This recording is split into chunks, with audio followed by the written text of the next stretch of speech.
I think that when I was approached to do this, I saw myself as somebody who is very positive, very optimistic, very, very excited about the future, although concerned.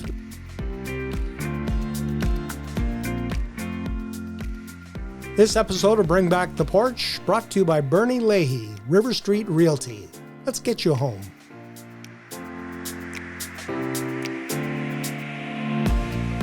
And at this time, I'd like to welcome to the porch Jodi Faith, a candidate for medicinehat City Council on October 20th.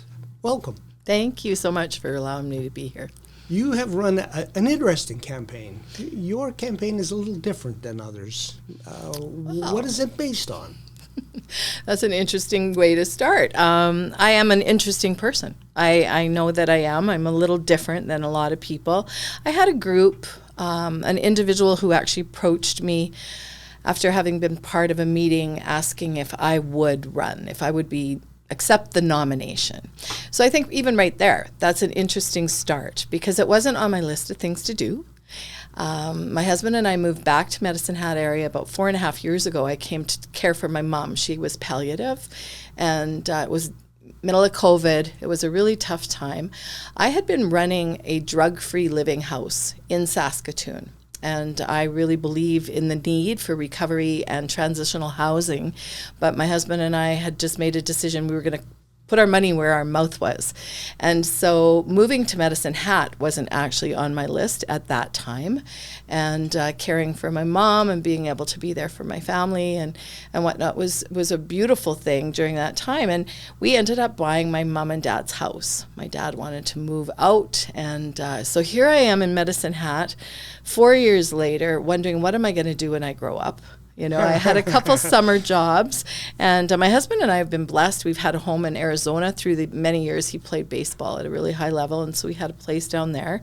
But all of that is coming to an end as his health is deteriorating a little bit. And you know what it's like trying to get Canadian health care coverage if you're going to go to the States with issues. So that has had us thinking, now what is the world going to look like, right?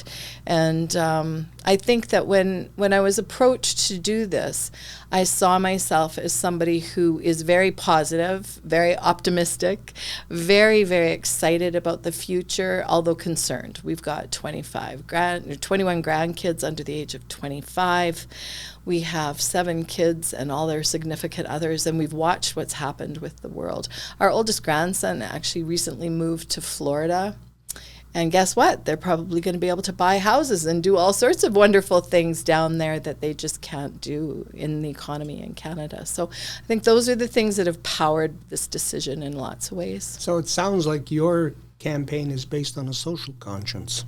I would like to say that. I think that that's something that is very challenging to keep that balance. I think that the bureaucracy and the administration and all those kinds of stuff that we deal with on a daily basis don't often take into consideration what is happening in people's hearts and minds, in their homes, among their kids. I have been horrified to discover how much hopelessness there is in people's lives right now. Hopelessness, not homelessness. No. There is a difference there, yeah. Yes, and hopeless. Like when people are having to choose between rent and utilities and food for their children, or as seniors, you know, they're giving up their vehicles right now. I drive with Minor Vintage Transport, which is a wonderful program.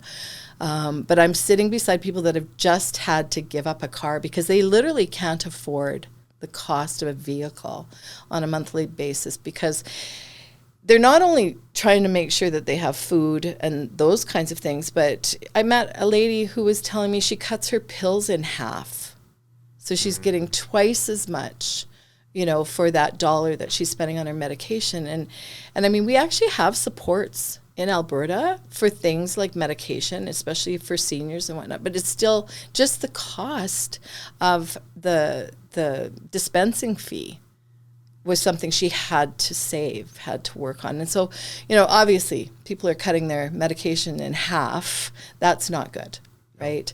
Dealing with food insecurities and the financial insecurities right now are challenging. I think that if we can hear the heart of people and try to say to them, I will be your advocate, and on whatever level I'm able, I'm not going to be able to change the world. I get that. But I think until we find out we can't, we should still be striving towards it. So how would Councillor Faith make changes? Well, I think that there's some amazing programs that are already in place. And because I come at life from a really positive perspective, I love the vibrancy sort of aspect of the city. They have micro grants for neighborhood connecting events. I came out of Saskatoon, where I was actually the treasurer of a community association. In Saskatoon, we had 47 of them. So every bit of the city was covered by these community associations. And what I found is that I was able to get to know the neighbor. I was able to get to know, the young mom who needed help at a, crucial moment. Grandma Jodi was there. I could pop over and I could babysit for those kids. I wouldn't even have known who they were except for those community association moments. I think that if we can build community from that perspective, now we get to know what's going on in the homes and the hearts of our neighbors. And it's one thing to say hello as you're getting into the garage and carrying on with your life. But I feel that those kinds of things are important just from a very grassroots perspective. Like, let's get to know each other better. Let's build community a little bit better. And then I look at a lot of the things that are going on at City Hall that are very much focused on building better. I really see the good things that have been done. I see the positive things that can be done. There are some horrifying things that I've discovered, like when we had our utility rebate checks come back a couple of years ago. Not any renters that I've met ever received a nickel of that. It went to the landowner because he was the one supplying the actual utilities. And so I think we have to do better with some of those programs. Yes, we were offering something that was really going to make a difference, but it didn't actually get to those people that needed that. I don't know. I can think about 47 different ways that I feel as though Councillor Faith, as part of this team, would be able to make some really positive strides. And I want to speak to that. It's been amazing that many meet and greets and whatnot that have been going on. Like, as a constituency, people are able to see who we are. But very sincerely, we are getting to know one another. And without exception, I really believe that we are going to be able to work together. If you choose those top 8, I have not, with the exception of maybe a couple comments, there's not one personality that I don't feel that I would be able to work with. I think team building is going to be the key. I'm really grateful that we're going to have respectful workplace training. I find it kind of sad that we have to start with that because of that society, right? But I also am really excited about that training. We are going to come together as a more cohesive team than has ever happened before. That was one of the things that Municipal Affairs said, that they had failed. Because we're not the only constituency where some of this stuff was going on, right? And that's what I heard in the inspection report the presentation that they did at City Hall was very much saying, we have failed you in that we didn't make sure that you were trained well enough and prepared well enough for what your job is and how to remain respectful. So I think that those things are going to really lend us to a better place. So then coming back to your message of hope. Yes. You feel hopeful about your other candidates, regardless of whether or not you get elected or not. I truly do. We have a good potential council. I really do. I think that there's just a really, in my opinion, there's a real cohesiveness to do better and to do well for the future. I mean, you've got so many different ideas out there right now. It's stuff like I would never really have thought about Saratoga Park, for example. That wasn't on my list of any concerns or ideas, and yet I look at that and I'm like, oh my gosh, that is a beautiful story that needs to be told. That is on my list. That is one of the stories we are going to tell. Yes. There you go. And I had not even heard about it, and now I mean, I have friends who come from that First Nations or Métis side where they actually have those stories to tell, and I love that. I think there's another fellow who's written love letters to the city of Medicine Hat over the years, and he's been sharing those, and that's a really beautiful thing. But we've got some really, really wonderful candidates that have grave concerns about some of what they've seen going on. I come from a bit of a small business background too, which I think there's quite a few of our councillors that share that concern. Like, we got to improve the job situation. But what if, instead of whining and complaining about the fact that a lot of people are only getting 20 to 30 hours a week, what if we were able to start a job pool where this guy over here with his small business cannot afford a full-time, everyday kind of staff member, but what if we could start a job pool where he could pick up that extra employee for 20 hours a week?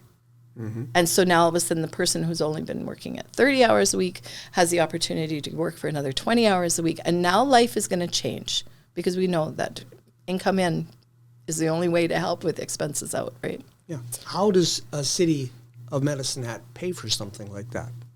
Well, I've been thinking about that because one of the deep concerns people do have is our tax rate. Yep. And I was at the meeting on Monday night where they've gone ahead to try and start creating a plan for what the South Side Aquatic Center might look like. Okay, so there's a lot of miscommunication out there. That has not been determined. They needed to make an actual motion to move forward with purchasing land, creating a design plan, and then working to figure out what are the costs and who are the partners in that going to be. So we're very much at a very beginning point there, right? So the first thing I heard is phone calls like, oh my gosh, you can't be, increasing taxes like crazy. So when I go to the thought of job creation, what if we could actually create an incentivized position where for the small business owner, if he's able to hire someone, we're able to give them a tax rebate. So a tax rebate that would actually go directly to the hiring of that new person, right? So I know it's a little bit convoluted and I have a lot of different kinds of ideas, but I've asked, could something like that be done? Well, of course it could, because we're registering them. You're a business who's actually growing the job pool. And so, yes, we could do that. I think that one of my most popular platform ideas is that we need to really look at the wages that we're paying in City Hall right now. And there's deep concern about that. There was a lot of pushback on the MCC, for example. Well, a lot of what came out of that was like, so we've got all these amazing people working in an energy division that have just been wasting all their time putting together a plan to offload it. Like, what have they been doing for us? And so I know that those are not going to be, really popular conversations to have, and there would be a bit of pushback from that idea. But the other thing is, how many literally tens and tens of thousands of dollars are we paying on a monthly basis for consulting fees? If we've got some of the best staff in our own building, why are we asking anybody to consult on these things? Let's just make a decision. Let's empower our staff to do those things without increasing the bottom line and our expenses. Small business, we have heard from many who've sat in your chair during the course of these conversations saying that it's nice to attract industry to Medicine Hat, but we also need to look after that which we have already, the Absolutely. People who are here, who are providing jobs, who are paying taxes to the city of Medicine Hat. So do you have any thoughts on that? Well, I absolutely agree. We have to really start with who we have here. I've actually spent a bit of time going door knocking in actual businesses down, in the industrial park and whatnot, asking, how are you guys doing? And it's a little bit hopeless in some of those folks' minds, where people used to have 25 employees, now they have 20, where they used to be able to do staff events, take them out and do exciting things to team build and whatnot. They don't have a budget for those things right now. So that's a deep concern there. Sadly, our infrastructure is where it is. And so just as an example, in Industrial Park area over what I would call the southwest corner, they're looking to have their roads all torn up. And that is devastating for some of those people that don't have backdoor access to their buildings. How is that going to work? Because we already saw what happened downtown. Mm-hmm. The numbers of the businesses that closed during that infrastructure update time that went on and on and on, is a real concern. So how do we change that philosophy? Well, I think neighborhood microgrants to the industrial park, for example. Like, we could be having a festival down there. We could actually be taking our transit buses and saying, okay, Tuesdays we're going to be taking a tour of this area of town, and we're going to be stopping, and we're going to be actually having coffee here. We're going to be visiting with these people. I think the number one thing we're going to change our economy, and especially the economy of those that are already here, is by supporting them. I am horrified and yet proud to say that I've spent more money in small shops since I started campaigning than I ever did before. And I've made a commitment to really change my way of thinking that way. I know that I've not only met amazing people who are running those businesses, but I've heard their dreams. I've heard their visions. Why don't we have an afternoon festival on their corner where people can be drawn to come in there and actually figure out what's being served and who's serving us and those kinds of things. And again, they're not huge programs, but what they do is they lift us all up. They get us over there. I love that so many of the small business people have opened their places for these meet and greets. That's how I've gotten to know about lots of them. I love the fact that you're across the street from the Olive Tap. I never, ever understood that the Olive Tap actually served lunch. Oh, yes. Very tasty lunches. Right? Too. And so because I've been down here and I've been knocking on doors, and all of a sudden I'm like, oh my gosh, right? But I think that we need to promote better. And I think that that's a piece. Sounds like you've been discovering the city that you lived in that you didn't know about. That's it. Very, very much. So how do we get other people to discover? You're talking about festivals and whatnot. And the thought occurred to me as you were talking about Saskatoon with all of its neighborhood associations. Yes. People have talked about, well, maybe medicinehat needs a ward system for its city council, but maybe an alternative would be start the formation of neighborhood associations. That would be my most exciting sort of growth plan, because the only way we're going to know, oh, Joe, he works over here, is by getting to know him. And then, well, what do you do there, Joe? Well, I sell this or I sell that. Well, okay, I'm going to come and visit, right? Mm-hmm. I became the politician that had a baby in my hands the other day. One thing that people... Did you kiss the baby? I didn't kiss it. But it was a little bit of a moment for me. I had to kind of laugh. But these young families that I'm visiting with have moved here from BC, from Kelowna, from Penticton. There's no hope for them to have a house or own property over there, whereas they're already looking forward to buying something here. They've got jobs that have brought them here. And that's super exciting, but then let's engage them in what does our city offer. I believe the transit system is not being utilized the way that it could be also. And so, yes, we've got the Sunshine Trolley, and we have some of those initiatives that go on. I've been behind the Tipsy Trolley a few times and have been able to laugh out loud at the fun that it looks like they're having.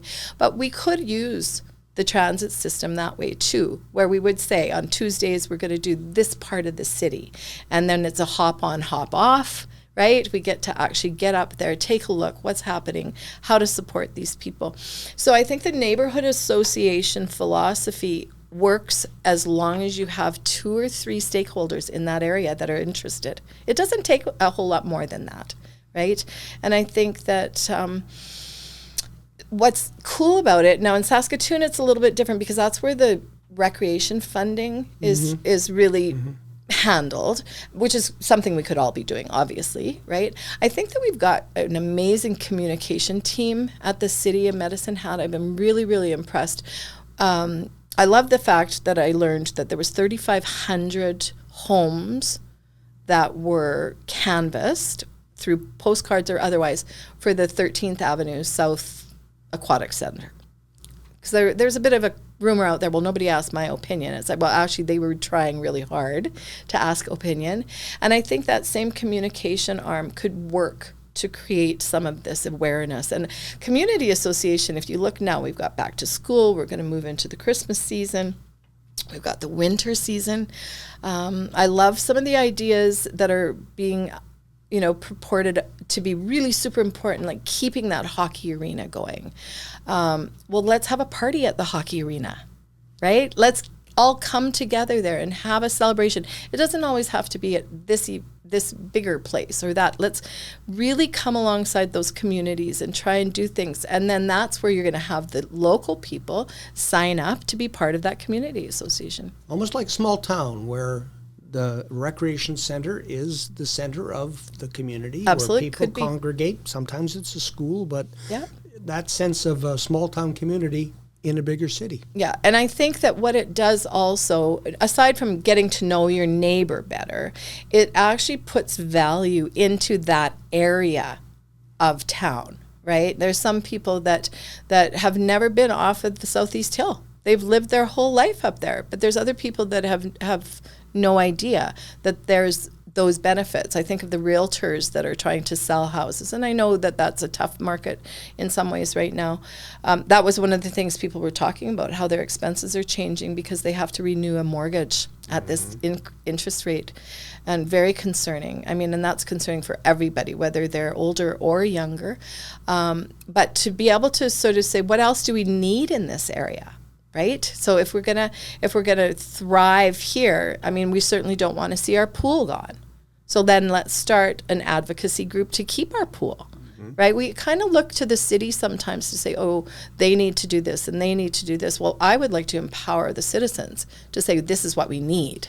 And we need someone to hear us. And I don't think we need a ward system in Medicine Hat, because I'm going to represent the Southeast Hill the same way as I'm going to represent the industrial park, the same way as I'm going to represent Crescent Heights, because I've had people from all those areas that have spoken to me. I live off of Southview Drive, and I see a lot of concern, door knocking with the seniors over there. There's, so I think we, obviously at this point, we need to be representing everybody as best as we can. And by building some of that community philosophy, I think we're going to do better. One of the things we've not talked about, and it's one of the things you can see if you walk down any downtown street, are the people who are homeless, for lack of a better term. The Mustard Seed has been trying to find a place where they can offer services. NIMBY, not in my backyard, has been a prominent battle they have fought. How is Jodi Faith going to help with that? Well, if you get my platform, you can read right on there. It's double space or single space, two sides. Yes, because I have so much to say. And actually, I just created a follow-up, which answers a whole bunch of other questions. But what a lot of people don't know about me is I came to Medicine Hat in 1994 as my first husband tried to kill me.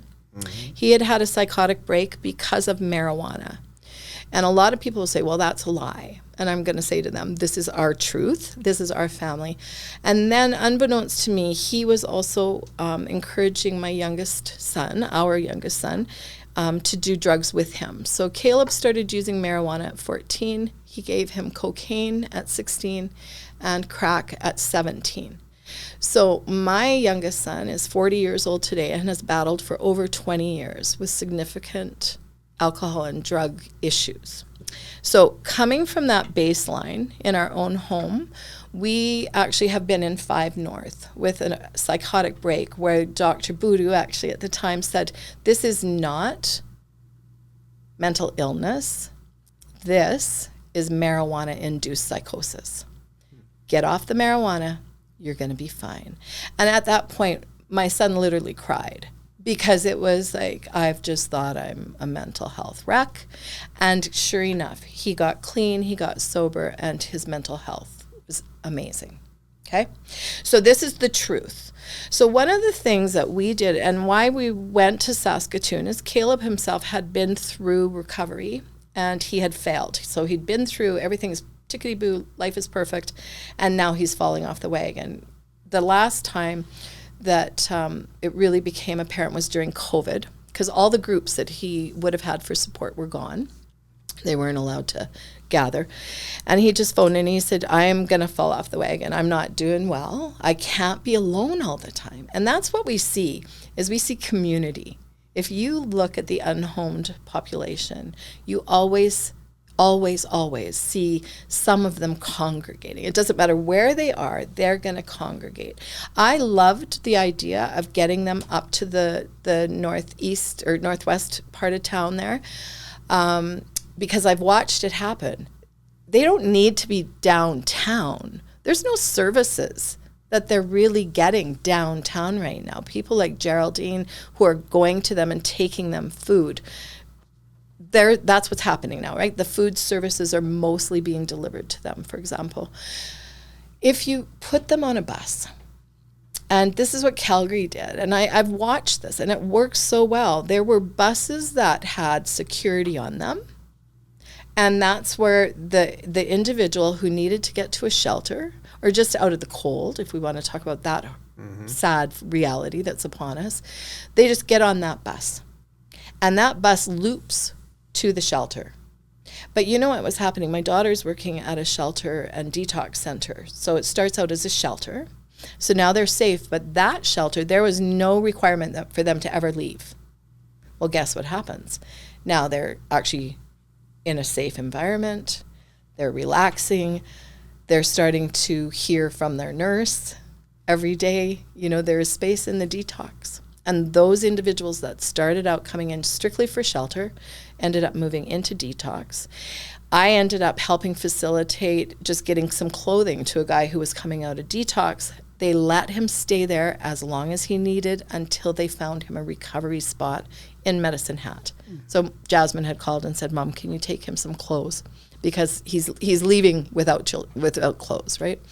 So the piece that then follows is transitional housing. Because just because they finish a recovery program doesn't mean they're ready to be on their own. And I believe we have huge opportunity here. I believe in tiny home communities. I do believe that the city needs to get involved in affordable housing. I think the whole idea that any developer thinks that they want to do affordable housing is a joke with our economic situation. Broad Street's coming in, and I've been hearing like it's going to be $1,600 to $1,800 for an apartment there. So this is not affordable. So how can the city look to help with that kind of thing? And I think the transitions from shelter to detox to recovery and then into transitional housing is huge. I've already spoken to the people of Bevo Farms. I've asked for a meeting there to find out if we couldn't possibly use some of the warehouse space up there to actually do some housing. They've already got power. They've already got everything from water and sewer up there. It would be really, really simple to put tiny homes in there and start building community where they could be growing. I also think that if you give most of us something to do, we're going to have way more hope for our future than we otherwise would have had. It's been said that idle hands are the devil's workshop. And I would agree with that. And I think that a lot of the individuals that are struggling, I think there's also a misconception that everybody who's unhomed in our city has issues with addictions and mental health. I have a friend who worked for actually Alberta Health Services. Her daughter actually worked at one of the big retailers in town. They could not, as a 2-income home, working part-time, they could not afford an apartment in the city.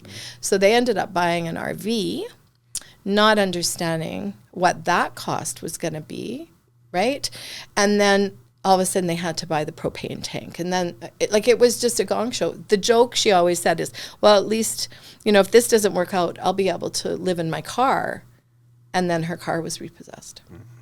And so I feel as though it's a huge issue, and we're not going to, I don't care what anybody says, we are not going to be able to grow a vibrant downtown area until we deal with this. And I think that we had a solution that was remarkable in that we could have allowed for transportation and housing all at the same time to be partnering to get these folks where they need to be and into community. outside of the core. On October 20th, we have 8 votes. Yes, we do. And this is your chance to convince people why they should have faith in faith. Yes, my husband came up with that, like have faith. We have to have faith in this community. That's the key, is that we can reset the bar. I believe that I am very committed to jobs and economic growth, very, very committed to affordable housing and unique housing solutions like home matching programs or intentional communities where we partner. We opened our home and we have a tenant in our home because that helped us get rid of that $900 a month fear when we were looking at our utilities and taxes. It helped us hugely. But I also believe that there are some great solutions for health and recovery supports. I've got all sorts of questions that have been asked, and I know that I'm part of a team that really believes that we are going to do well for our residents. And I think people say, well, what do you want to do? What am I going to do? Well, actually, a lot of what I thought I would prioritize has shifted somewhat as I've been talking to the residents. I'm going to be there to serve you. I'm going to be there to continue to hear from you. I will be asking for constant communication as far as how are we doing. And I think that is the key. I have heard so often that people said they felt they had no idea what was going on behind those closed doors. And I'm part of a committee membership who says we are going to do way more in open doors. Even if all we have is outside of that closed meeting, we have a summary. This is what just took place. We were dealing with this issue. Because I think that as long as we promise transparency and we execute it, people are going to see that we can have faith again in in the entire system, in the city, and all the things that have brought us here. I've come back here to retire. I've come back here. I've got so much time that I can spend because of that. And I have been spending that time, and it's more than a full-time job. For those people that think it's not, I would be concerned, because I really think that if we're going to do well for the individual out there, you got to be able to be available a lot. And I want to be that voice, and I want to be that ear. October 20th, Jodi Faith, candidate for Medicinehat City Yes. Council. Thank you for your time. Thank you, guys. This is awesome.